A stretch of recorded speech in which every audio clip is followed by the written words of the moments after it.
Hello,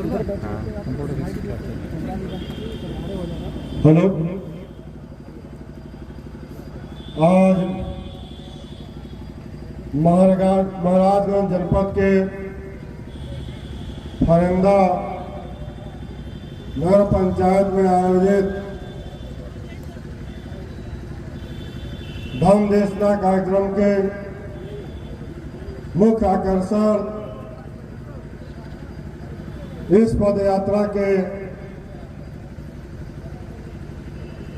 हम लोगों के सभी परम पूज्य जो हम लोग के साथ भिक्षु संघ चल रहा है, गार्जियन और अभिभावक, धम्मा लर्निंग सेंटर के डायरेक्टर परम पूज्य भिक्षु चंद्रमा थेरो जी और मेरे साथ चल रहे सभी सम्मानित भिक्षु संघ, सर्वप्रथम प्रियदर्शी सम्राट अशोक, बाबा साहब भीमराव अम्बेडकर, बहुजन समाज में जन्मे सभी संत महापुरुषों के चरणों में श्रद्धा का सुमन अर्पित करता हूं और जिसके प्रेरणा से, जिनके विचारों पर चलकर यह देश सोने की चिड़िया हुआ करता था, तथागत बुद्ध के चरणों में सदा का सुमन अर्पित करता हूं और मैं अपना परिचय भी बताना चाहता हूं। जैसा कि हर धम्म देशनाओं में मैं बोलने का काम करता हूं, धम्मप्रिय साथियों, मेरा परिचय आप लोग इतना ही से जान लीजिए कि बगल में हमारे बाएं तरफ बैठे मानवा राजेश यादव जी हमारे साथी हैं। मैं इनके सानिध्य में कई बार काम किया हूँ, वो मेरा पुराना परिचय है। मेरा नाम सुरेश यादव था। पूज्य भंते जी के संपर्क में आने के बाद से मैं भंते संगदीप हो गया और ये ठान लिया कि दलगत राजनीति करते हुए, जातियों में बढ़ते हुए हम बाबा साहब भीमराव अम्बेडकर के विचारों को या बहुजन समाज में जन्मे उन तमाम संत गुरुओं के विचारधारा को तथागत बुद्ध के बताए गए रास्ते पर हम नहीं चल सकते।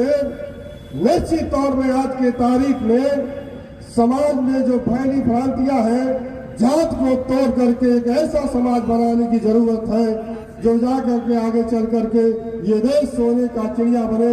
और आप हम सभी जो हमारे गुरु बैठे हैं आपके नेतृत्व में या बुद्ध के बताए हुए रास्ते पर चल करके ये देश पूरा सोने के चिड़िया बने, इस संकल्प के साथ मैं बदला हुआ सुरेश यादव था, अब संगदीप हूं।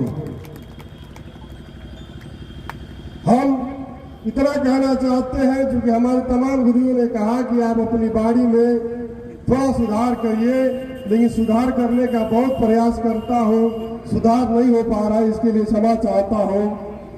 हम कहना चाहते हैं साथियों कि आखिर परम पूज्य भंते चंद्रमा थेरो जी क्यों आज इस महाराजगंज के फरेंदा में आए हुए हैं? क्या आवश्यकता पड़ गई कि आपके इस बाजार में आकर के आपसे संवाद कर रहा है और तथागत के बताए हुए रास्ते पर चलने के लिए आपसे प्रेरित कर रहे हैं? आप सभी साथियों, धर्म प्रिय प्रेमियों, आप जानते हैं कि अपने पुण्य प्रताप से परम पूज्य भिक्षु चंद्रमा थेरो जी ने ये गौरव हासिल किया है। वो चाहते तो धम्मा लर्निंग सेंटर सारनाथ में बैठ करके आजीवन जो सुख सुविधाएं हैं, आधुनिक सुख सुविधाएं कहा जाता है, उसका उपयोग करते और अपने 100 भिक्षुओं को जो पढ़ाते हैं निःशुल्क, जीरो क्लास से लेकर के जितना आदमी पढ़ना चाहे, हाई क्वालिफाइड होना चाहे, स्नातक और परास्नातक की पढ़ाई वो चाहे तो पढ़ा सकते हैं, लेकिन जिस प्रकार से बाबा साहब भीमराव अम्बेडकर दिन रात मेहनत करने के बाद से अपने समाज के बहादुरी और विकास के लिए रात भर जगते थे, पढ़ते थे और लिखते थे, वैसा ही ठीक आज के तारीख में, आज के समय में परम पूज्य भक्तों हमेशा ये बेचैनी रहती है। इस देश में रहने वाले जो बहुजन कहा जाता है, बहुजन में इसका अर्थ ये मत लगा लीजिएगा बहुजन समाज पार्टी या समाजवादी पार्टी, जहां अधिक संख्या में लोग रहते हो, जिनकी आवश्यकताओं की पूर्ति हो सके, एक साथ रहते हो, उसको बहुजन कहा गया है।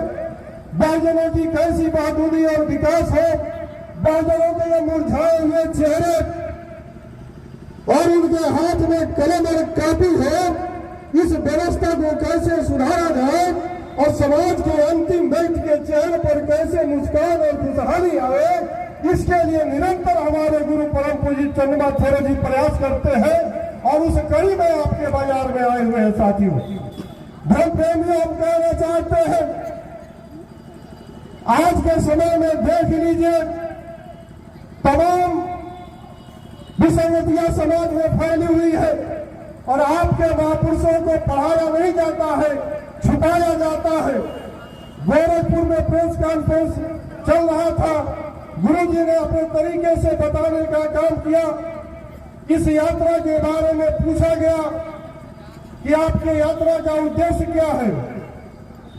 गुरुजी ने बताया कि हम चाहते हैं इस देश में रहने वाले सभी लोग अमन चैन से एक साथ एक दूसरे का हाथ पर पकड़कर मोहब्बत भाईचारे से इस देश में रहे। फिर पत्रकारों ने पूछा कि कहीं आप इस देश को बौद्ध राष्ट्र तो नहीं बनाना चाहते? तो गुरुजी ने कहा, पढ़े लिखे विद्वान आदमी है, आप लंदन में पढ़ाई किया है, आपने कहा कि मैं बौद्ध राष्ट्र नहीं बनाना चाहता, बुद्धिमान और वैज्ञानिक, इंजीनियर, डॉक्टर बनाना चाहता हूं, इसलिए मैं इस देश में पदयात्रा चलाया हूं। और इस देश में रहने वाले लोग बखूबी इस बात को जानते हैं कि कैसे इस देश की तरक्की, खुशहाली है। फिर पत्रकारों ने पूछा, हमारे गुरु को घेरने का प्रयास किया और कहा कि आप आज के तारीख में बहुत से लोग हिंदू राष्ट्र बनाने की बात करते हैं, परम पूज्य गुरुजी आप बताइए इस पर क्या कहना चाहते हैं। गुरुजी ने कहा, यह भारतवर्ष, ये इंडिया विभिन्न जातियों का, संप्रदायों का, हिंदू, मुस्लिम, सिख, ईसाई, जैन, बौद्ध, फारसी, देश की आजादी की लड़ाई में बराबर सबका सहयोग है, इसलिए यह सबका देश है, किसी एक का देश नहीं हो सकता। इस देश को बनाने में सभी ने अपना योगदान दिया है। साथियों, हम अपनी कुछ नई बात नहीं कहते हैं, लेकिन निश्चित तौर पर हम कहना चाहते हैं कि आज समाज में विभिन्न प्रकार की विसंगतियां छाई हुई है। निश्चित तौर पर आप शिक्षा को पकड़े रहिए।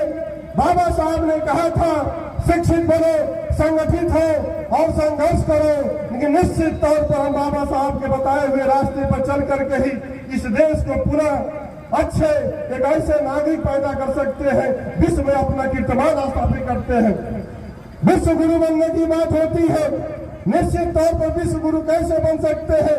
जिस देश में बेरोजगारी हो, जिस देश में अशिक्षा हो, जिस देश में लोग कपड़े पहनने के लिए न मिलते हो, निश्चित तौर पर वो देश तभी विश्व गुरु बन सकता है।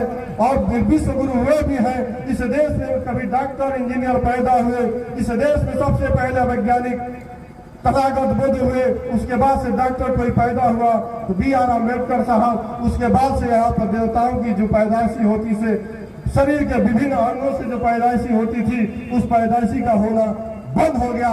जब आप तार्किक बनेंगे, तर्क करेंगे और बताएंगे, उसके बाद से आप जो आपकी ताकते हैं, जो संविधान विरोधी ताकते हैं, जो आपके भाईचारा को नहीं देखना चाहती, साथियों, निश्चित तौर पर हम कहना चाहते हैं, डॉक्टर राजेश यादव जी आप यहाँ पर बैठे हुए हैं, आपका समाज या मेरा समाज ताकतवर कहा जाता है। हम हाथ जोड़ के फरंदाक में रहने वाले नागरिकों और सब समाज के लोगों जो अपने आप को बहुत ताकतवर कहते हैं, बहुजन समाज के बेबस लोगों का हाथ पकड़ लेना, उनकी बहन बेटियों के या शादी में जाकर उनकी मदद कर देना, यदि कोई आफत आए तो उनके साथ लाठी लेकर खड़ा हो जाना, निश्चित तौर पर तब यह देश सोने की चिड़िया बनेगी, सबके भाईचारा काम रहेगा। निश्चित तौर पर हम धर्म प्रेमियों कहना चाहते हैं कि बहुत अभी कुछ बिगड़ा नहीं है, लेकिन एक आशा की किरण, एक दीपक जगी है। हम लोग बनारस सारनाथ के धरती पर, वहां पहले हम लोगों ने आगाज किया गाजीपुर, बलिया और देवरिया, गोरखपुर, और आज के तारीख में महाराजगंज में है। ये आदमी जो पीछे बैठे हुए हैं हम लोग के गुरु, बार बार मैं इनको प्रणाम करता हूँ। एक दिन हम इनके कमरे में नहीं जाते हैं, हम ऐसे बहुत बोलते हैं, लेकिन आपके सामने जाने से मैं कतराता हूँ। परम पूज्य गुरु जी के पास एक रात में इनके रूम में चला गया, कोई समस्या हमारी थी। जब मैं जा करके देखा, गुरु जी के पैरों में छाले पड़े हुए थे और दर्द से आप करा रहे थे। हमको देखे थे, अपना पैर ढक लिए। साथियों, क्या जरूरत पड़ गई कि आप लोगों के लिए इतना चलना पड़ रहा है? निश्चित तौर पर फरंदे का लोगों, हमारे परम गुरु ने जो रास्ता दिखाया है, हाथ उठाकर बताइए कि आज के बाद से यहाँ जाने के बाद बाबा साहब बुद्ध, बाबा साहब अम्बेडकर, तथागत बुद्ध और बहुजन समाज में जन्मे लोगों के जो आदर्श है उनको अपनाएंगे, बहुत और अपनाएंगे और इस देश को पूरा सोने का चिड़िया बनाएंगे। इन्हीं चंद शब्दों के साथ आए हुए सभी धर्म प्रेमियों, उपासक उपासिकाओं का हृदय के गहराइयों से स्वागत करते हुए हम अपनी बात को समाप्त नहीं करते हैं, स्थगित करते हैं। जय भीम, नमो बुद्धाय। और आगे नहीं बोलूंगा, समझ गए राजेश भाई। और एक और हमारे पास शख्सियत है, ऑल इंडिया बौद्धिस्ट के प्रदेश अध्यक्ष जी भाई सतीश जी गौतम, बहुत शानदार आदमी है, व्यक्तित्व है। आप देवरिया, कुशीनगर और पूर्वांचल में देखिए वहां खड़े हैं, बहुत काम करते हैं। आप बहुत धन्यवाद। अभी पूज्य वंते जी के विचार को